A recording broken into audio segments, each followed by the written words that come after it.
Olá, boa noite a todos. Sejam todos muito bem-vindos. Hoje é terça-feira, uma alegria estarmos juntos novamente. Hoje é o nosso estudo do Evangelho. Terça-feira, 20 horas, pelo Facebook, pelo Instagram, nós temos esse encontro para estudarmos o Evangelho à luz da doutrina espírita. Eu sou Leila Rocha de Oliveira, do Centro de Estudos Espíritas Allan Kardec, Centro Espírita aqui da cidade de Olambra, e nós vamos cumprimentando os amigos que vão chegando, os amigos encarnados, os amigos desencarnados, os benfeitores espirituais da nossa casa espírita, mas cumprimentamos também aqueles que vão nos assistir depois, através dos nossos canais do Facebook, do YouTube, do Instagram, do Telegram. Então, amigos, vamos aproveitando, mandando um abraço muito carinhoso para o nosso querido amigo Pedro Balalai. Seja muito bem-vindo, Pedro. E esses amigos que devagarinho vão chegando e vamos preparando espiritualmente o nosso ambiente para o nosso estudo do Evangelho.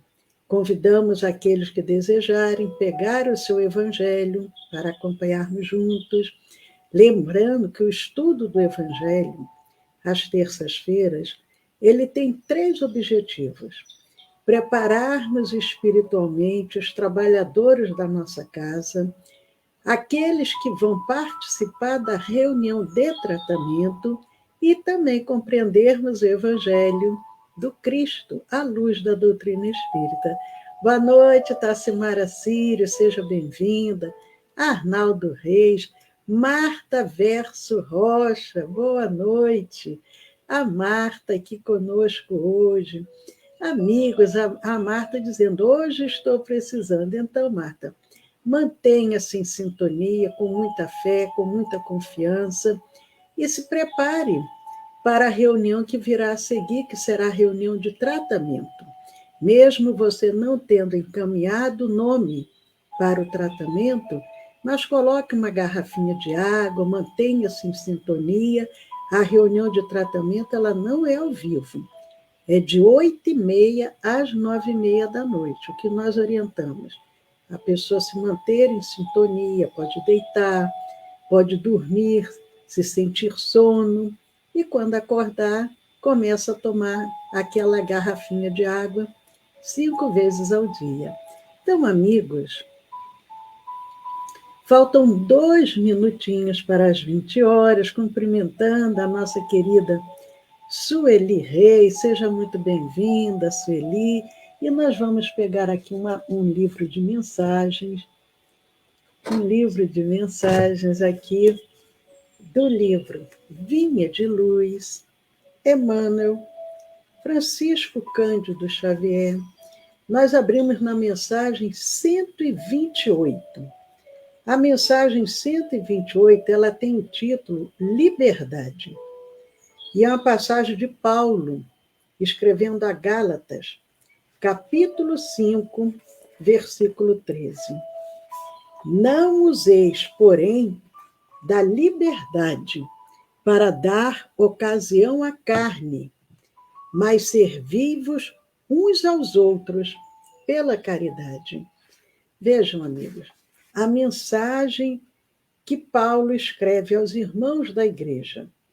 Não useis, porém, da liberdade para dar ocasião à carne, mas servi-vos uns aos outros pela caridade. Em todos os tempos, a liberdade foi utilizada pelos dominadores da Terra. Em variados setores da evolução humana, os mordomos do mundo aproveitam-na para o exercício da tirania. Usam-na os servos em explosões de revolta e descontentamento. Quase todos os habitantes do planeta pretendem a exoneração de toda e qualquer responsabilidade, para se mergulharem na escravidão aos delitos de toda sorte. Ninguém, contudo, deveria recorrer ao Evangelho para aviltar o sublime princípio. A palavra do apóstolo aos gentios é bastante expressiva. O maior valor da independência relativa de que desfrutamos reside na possibilidade de nos servirmos uns aos outros, glorificando o bem. Amigos, a mensagem continua, a mensagem 128 do livro Vinha de Luz. Mas nós já temos material para nossa reflexão. Não useis, porém, da liberdade para dar ocasião à carne, mas servi-vos uns aos outros pela caridade. Paulo, Gálatas, capítulo 5, versículo 13. Vamos orar. Senhor, emissários divinos, nos reunimos em nome do Cristo Jesus, representante do Pai aqui na terra, abrindo os nossos corações para compreendermos a mensagem do Evangelho. Nós pedimos, Senhor, nesta noite, que esteja conosco, que abra o nosso entendimento e que nos auxilie para que possamos não somente compreender, mas colocar em prática a tua mensagem, uma mensagem de amor, de fraternidade, de esperança. Sê conosco, Senhor Jesus, agora e sempre. Muito obrigado, que assim seja.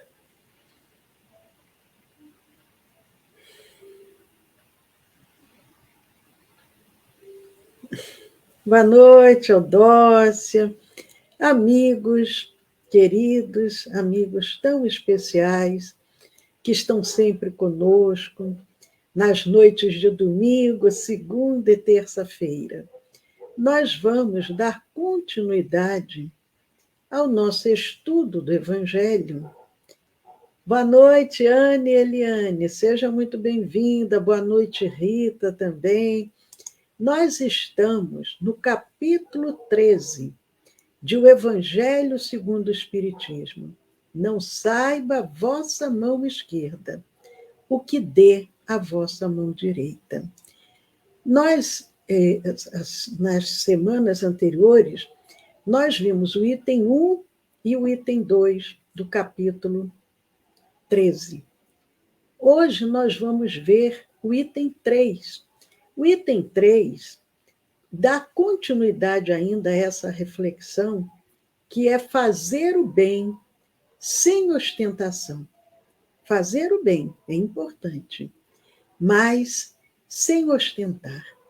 E hoje vem uma mensagem, uma reflexão de Allan Kardec, para que nós possamos ter uma melhor compreensão do item 1 e do item 2, do capítulo 13.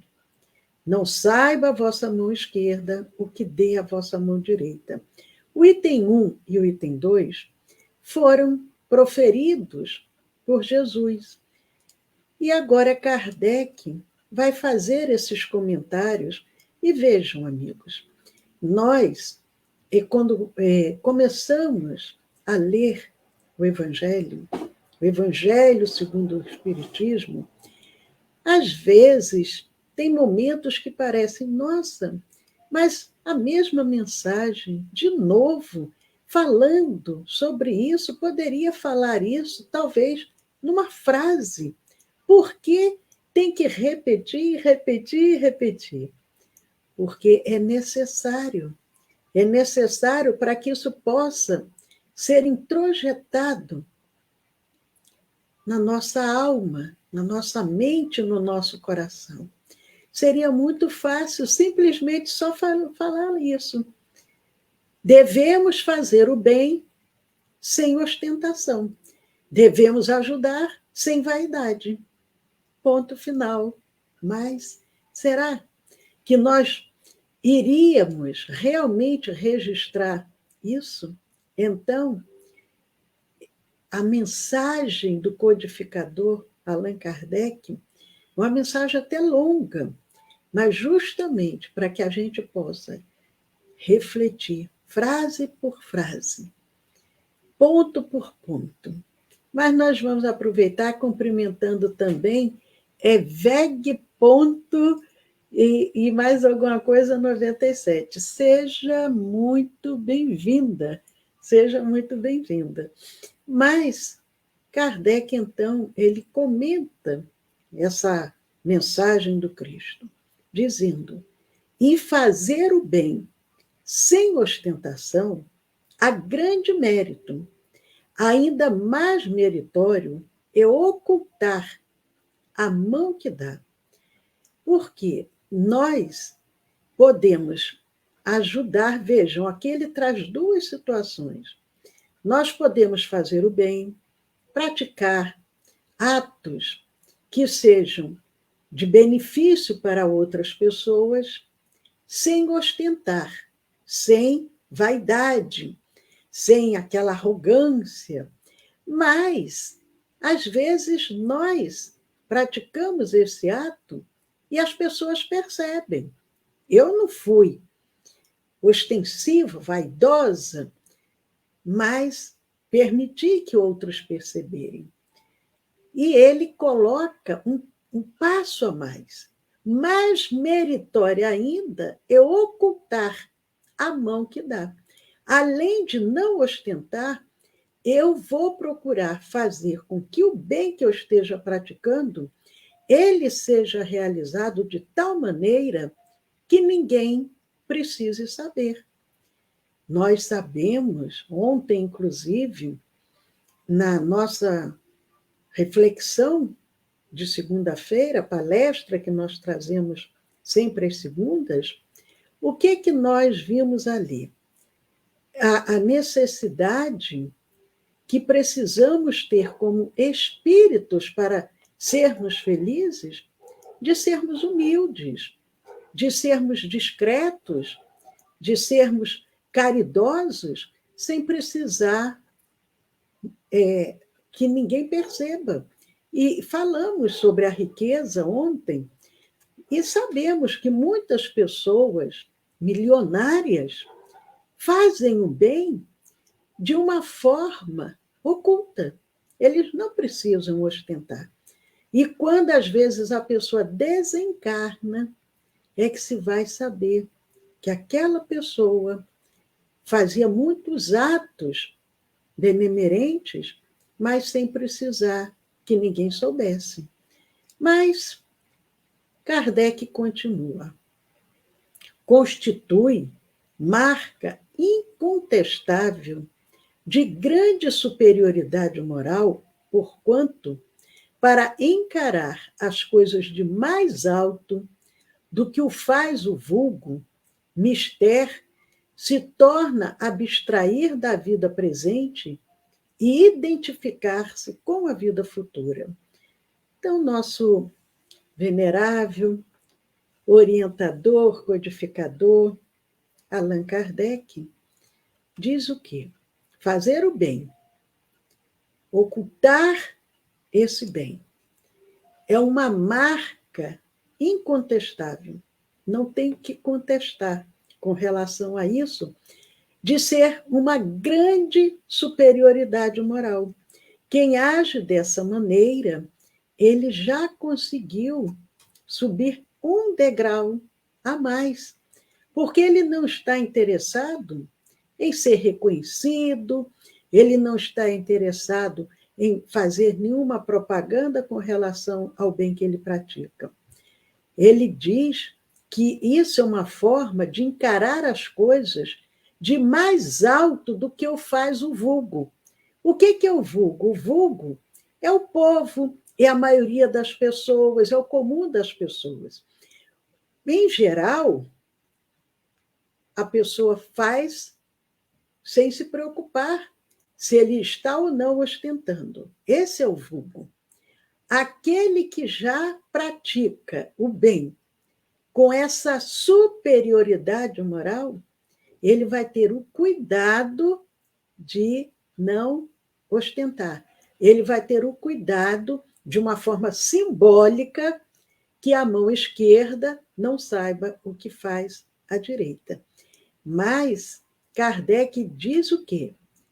Mister se torna abstrair da vida presente, identificar-se com a vida futura. Para isso é necessário que eu já não esteja preso àqueles interesses imediatistas, preso à matéria, preso às vaidades mundanas. Não, eu já me identifico com a vida futura. E o que seria essa vida futura? Nós podemos vê-la de duas maneiras. Primeiro, essa vida futura, nós podemos fazer uma leitura como sendo a vida após a morte, a vida no mundo espiritual. Eu já me identifico, eu já tenho uma evolução a mais, uma superioridade moral a mais, que quando eu desencarnar, eu já não irei para aquelas regiões de sombras, de sofrimento, eu já irei para uma região aonde já reina a paz, a harmonia, mas eu posso também identificar essa vida futura que Kardec fala como tanto na atual reencarnação, o progresso que eu já consegui conquistar para mais adiante, para daqui a 5 anos, daqui a 1 ano, daqui a 6 meses, daqui a 10 anos, como também posso fazer uma leitura do desencarne e do meu retorno, uma próxima reencarnação. Mas para isso é o quê? É necessário já essa superioridade moral. Prossegue ele, numa palavra, colocar-se acima da humanidade, colocar-se acima do vulgo. O vulgo é o quê? A pessoa comum e a humanidade em geral.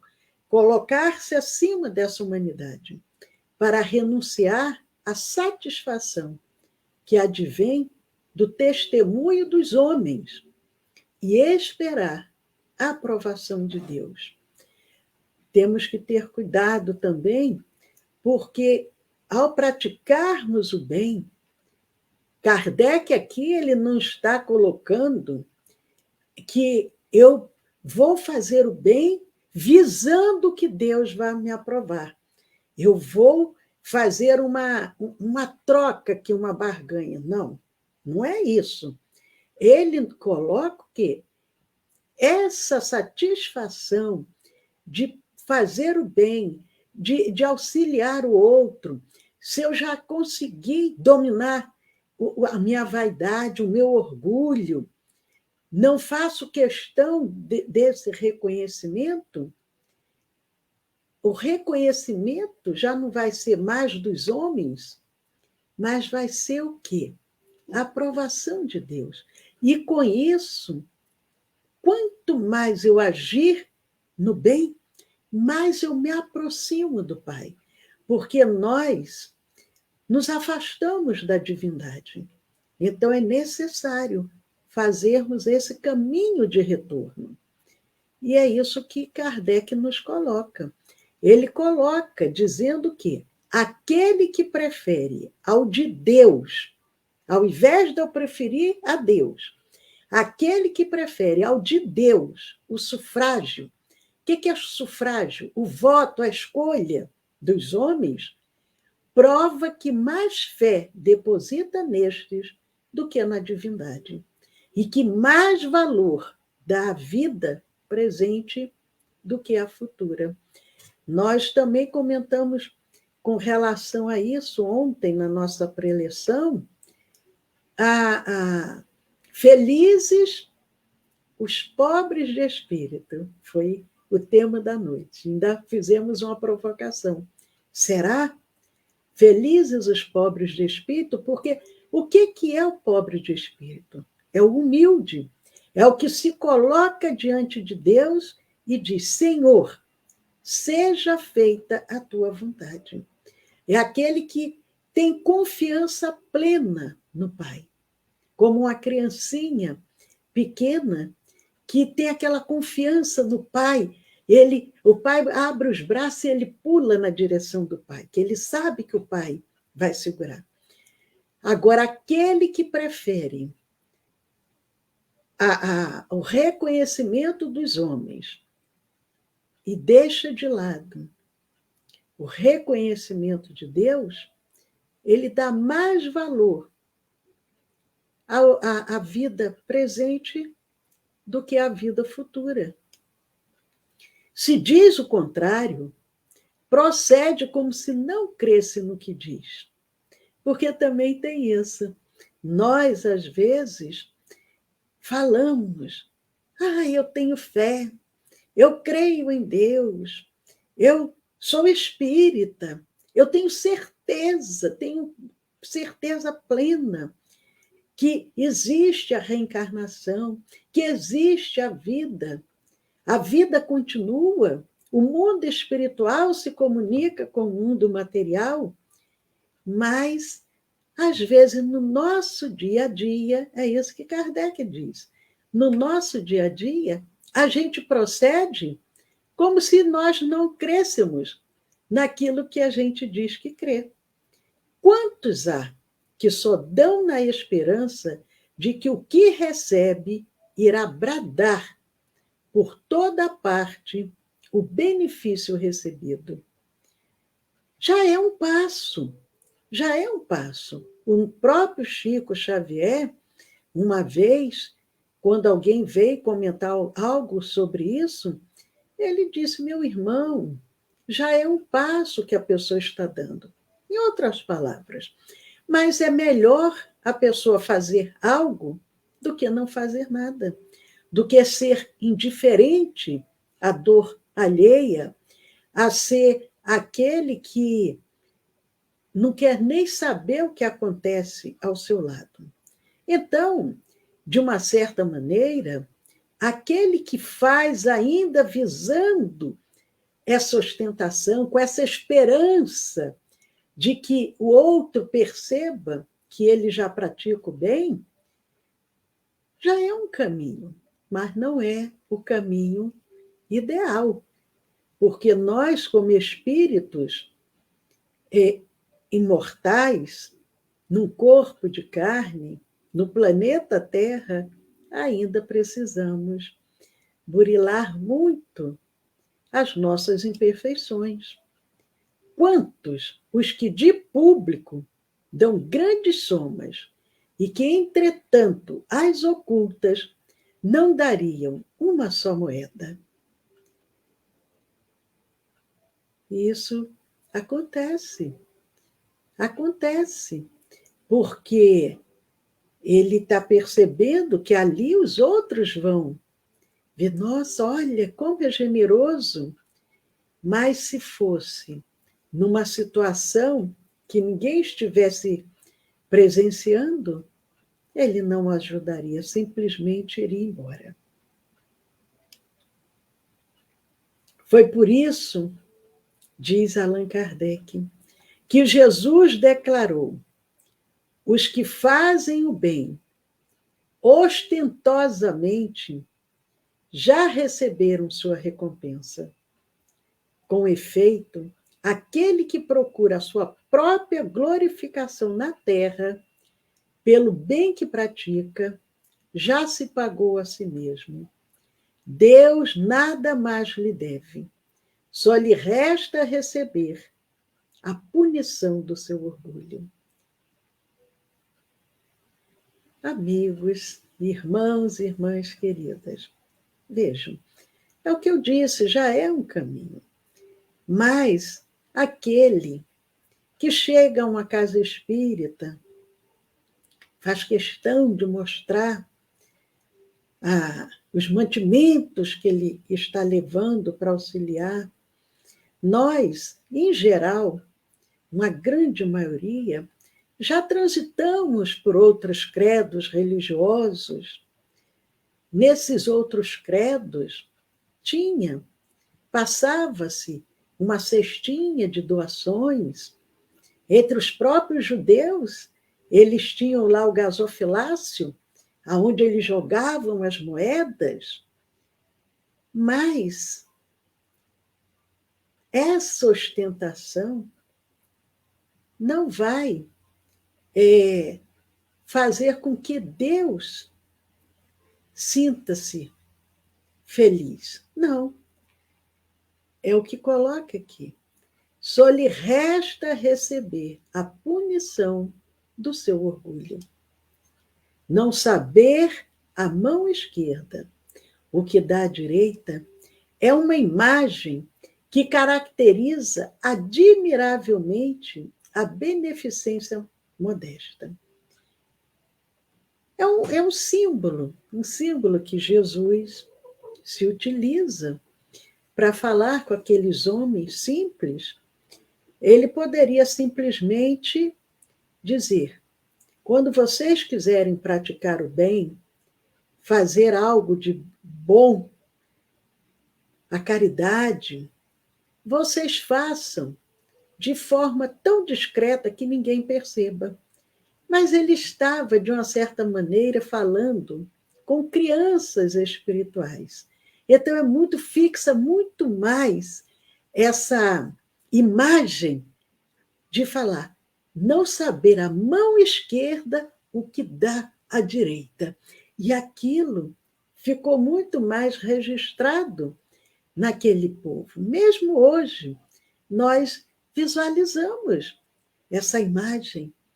Eu vou ajudar, mas eu não preciso que a outra mão saiba.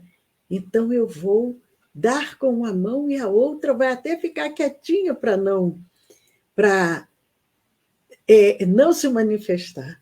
Então, não saber a mão esquerda o que dá a mão direita é uma imagem que caracteriza admiravelmente a beneficência modesta. O que é a beneficência?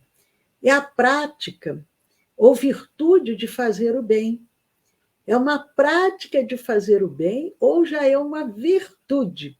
Eu já adquiri, já conquistei a virtude de fazer o bem.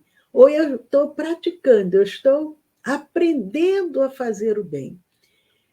A beneficência, essa prática de beneficiar o próximo. Que eu vou fazer o bem não é a mim próprio, senão não seria nenhuma vantagem. Beneficiar o próximo. Pode-se dizer uma filantropia. Então, a beneficência é essa virtude de fazer o bem. E quando nós agimos dessa maneira discreta, nós estamos realizando essa beneficência modesta. Mas, amigos, essa mensagem, capítulo 13, o item 3, fazer o bem sem ostentação, é uma mensagem longa.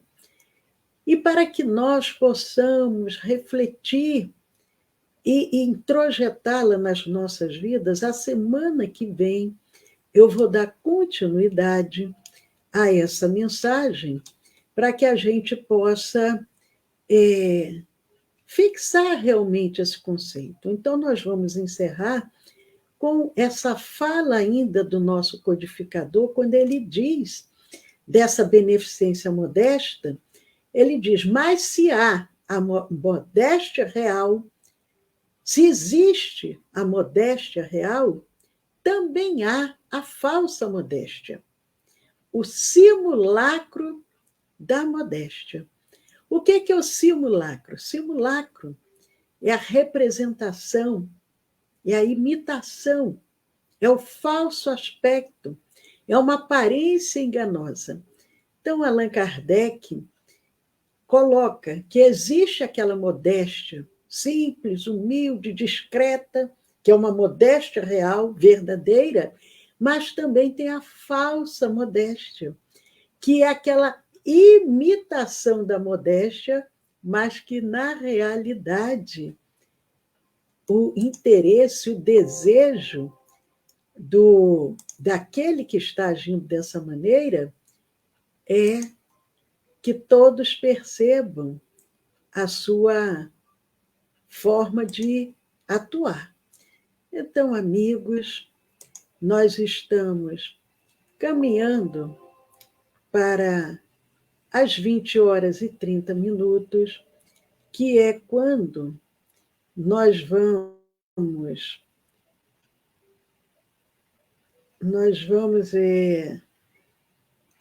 fazer a nossa reunião de vibração e irradiação. A reunião de vibração e irradiação não é ao vivo, é à distância, de 8h30 às 9h30 da noite. Quem está em tratamento, mantenha-se em sintonia. Os trabalhadores da nossa casa também mantenham-se em sintonia. E nós vamos encerrar, lembrando a todos que estão em tratamento para colocar o seu copinho, a sua garrafinha de água.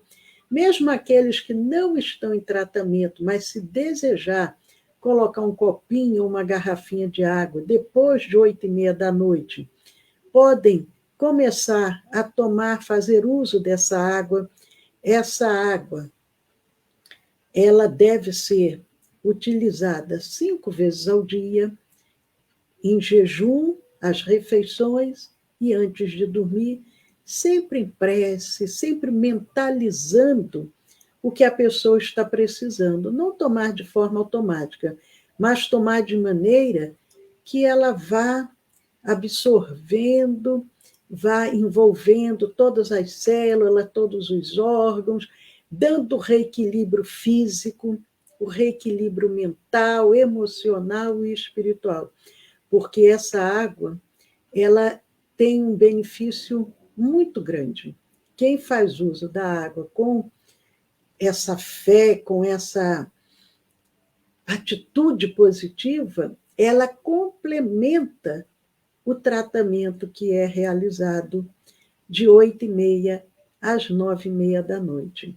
Então, para aqueles que desejarem fazer parte da reunião de tratamento, encaminhe o seu nome completo e endereço para o WhatsApp do nosso Centro Espírita e nós passaremos todas as orientações.